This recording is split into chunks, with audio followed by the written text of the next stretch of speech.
ये जितने भी सतलोक का ठेका ले रहे थे ये पंथ, इनको कुछ भी ज्ञान नहीं था। हमारे वेद बताओ परमात्मा निराकार मनुष्य सदृश राजा के समान देखने योग्य, वहां से गति करके आता अच्छी आत्माओं को मिलता है।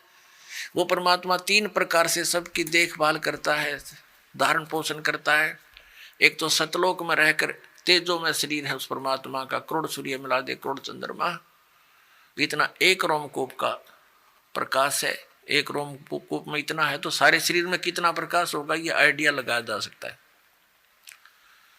और दूसरी सतीथि में वो आते हैं, प्रत्येक युग में एक शिशु रूप धारण करते हैं।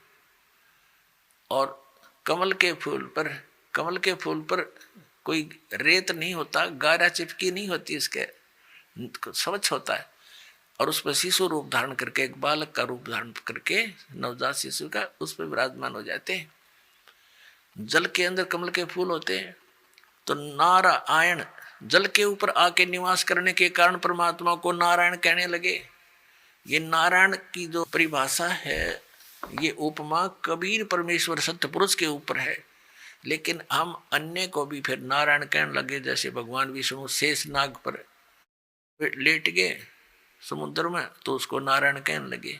ये भी नारायण है, लेकिन रियल नारायण कबीर साहब हैं। जैसे एक डिप्टी कमिश्नर भी साहब कहलाता है, एक कमिश्नर भी साहब कहलाता है, मंत्री को भी साहब कहते हैं, और मुख्यमंत्री भी साहब कहलाता है, प्रधानमंत्री भी साहब है, राष्ट्रपति भी साहब है।